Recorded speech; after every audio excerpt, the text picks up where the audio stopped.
வணக்கம் நண்பர்களே. இந்த பதிவை பண்ணும்போது இன்றைக்கி 23/12/2023 ஜனவரி 7ஆம் நாள் ஆசிரியர் நியமன தேர்வு நடைபெறுது. தேர்வு நாளில் மாற்றம் எதுவும் இருக்குமோ அப்படின்னு நாம் எதிர்பார்த்து கொண்டிருந்தோம். ஆனால் அதில் எந்த மாற்றமும் இல்லை. புயலின் காரணமாக ஏதாவது தள்ளி போகலாம் அப்படின்லாம் எதிர்பார்க்கப்பட்டது.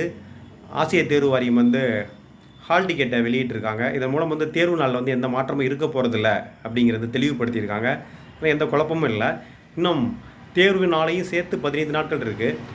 இந்த கடைசி 15 நாள் எனி எக்ஸாம் உங்களுக்கு 3 மாதத்துக்கு முன்னாடி சொல்லியிருந்தாலும் சரி, அல்லது 6 மாதத்துக்கு முன்னாடி சொல்லியிருந்தாலும் சரி, இந்த கடைசி கட்டம் பார்த்திங்கன்னா ரொம்ப முக்கியமான நாட்கள். இந்த கடைசி 14 நாட்கள் 14 நாட்கள் 15 நாட்கள் அப்படிங்கிறது ரொம்ப ரொம்ப முக்கியமான காலகட்டம். அது இந்த சமயத்தில் நமக்கு தயக்கம், பயம் எல்லாமே இருக்கலாம். தயக்கமே வேணாங்க, பயமே வேணாங்க. நம்பிக்கை தாங்க நமக்கு வேணும். மன உறுதி தாங்க நமக்கு வேணும்.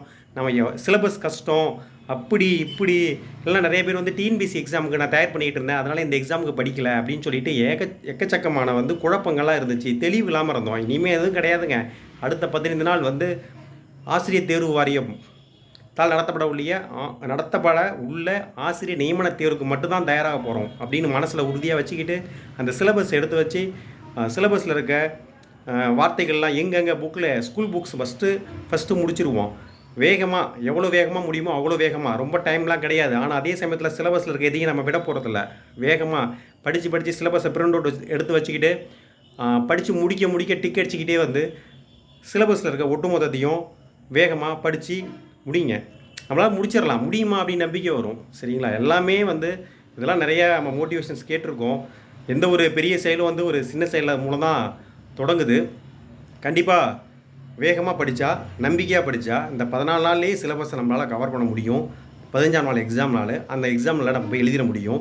வேகமாக படிக்க குறிச்சிக்கிட்டே வரணும், டிக் அடிச்சிக்கிட்டே வரணும்.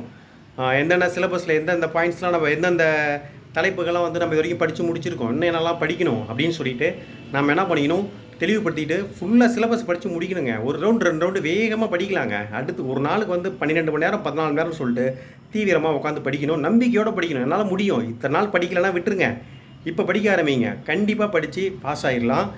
நிச்சயங்க, இது முடியுங்க. ரொம்ப நம்பிக்கையோடு நீங்கள் படித்து பாருங்கள். நிச்சயமாக உங்களால் முடியும். இந்த 14 நாள் 15 நாள் வேறு எந்த சிந்தனையும் வேணாம். வேறு எக்ஸாமுக்கு படிச்சுட்டு இருந்தவங்க, டிஎன்பிசி எக்ஸாமுக்குலாம் படிச்சிருந்தோம், அதெல்லாம் நிப்பாட்டிடுங்க. இன்றைக்கி தான் அப்ளை பண்ணியிருக்கேன் எக்ஸாமுக்கு அப்படின்னா இன்றைக்கி தான் படிக்க ஆரம்பிங்க. சிலபஸை பிரிண்ட் அவுட் எடுத்து வச்சுக்கிங்க. நம்பிக்கையாக படிங்க. ஏன்னா உங்களுக்கு கடினமாக இருந்தால் எல்லாத்துக்கும் கடினமாக தான் இருக்கும். சரிங்களா? கடினமான இடத்துல எப்போதும் ஒரு வாய்ப்பு இருக்கும். அந்த வாய்ப்பை நல்லதாக பயன்படுத்திங்க. ரொம்ப தீவிரமாக சிலபஸை படித்து முடித்து குறிச்சிக்கிட்டே ஒரு முறை 2 முறை ஃபுல் சிலபஸையும் வாசித்து விடுங்க. 2 தடவையோ 3 முறையோ சிலபஸில் இருக்க கண்டென்ட்லாம் எங்கெங்கே இருக்கோ எல்லாத்தையும் வாங்கி முடிச்சிருங்க.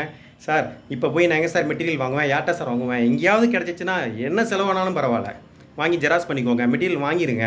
சரிங்களா? ஏன் அப்படின்னா ஒரு மாத சம்பளமே பார்த்தீங்கன்னா 50,000 55,000 வரும். சரிங்களா?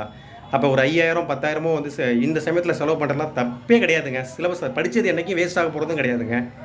நம்ம வாழ்க்கை ஃபுல்லாக படித்தது இப்போ பயன்பட்டுருக்கு. நம்ம ஸ்கூல் டேஸில் படித்தது இப்போ பயன்பட்டுருக்கு. அதனால் பார்த்தீங்கன்னா மெட்டீரியலாக ஒரு 5,000 10,000 படிப்புக்கான முதலீடு எதுவுமே வேஸ்ட்டே ஆகாது.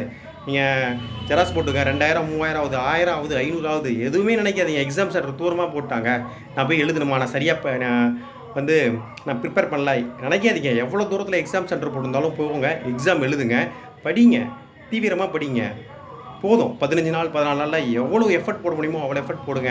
உங்களுக்கு 55,000 மாத சம்பளத்தில் ஒரு வேலை காத்துக்கிட்டு இருக்குது. இந்த வாய்ப்பு ரொம்ப அரிதான வாய்ப்பு. 2013 தேர்வு எழுதிட்டு பாஸ் பண்ணிவிட்டு இவ்வளோ நாளாக நியமனத்துக்கு காத்துக்கிட்டு இருந்தோம். அதனால் பார்த்தீங்கன்னா ரொம்ப தீவிரமாக படிங்க. தீவிரமாக படித்தா, மன உறுதியோடு படித்தா உங்களுக்கு வெற்றி வாய்ப்பு பிரகாசமாக இருக்குது. என்னுடைய வாழ்த்துக்கள்.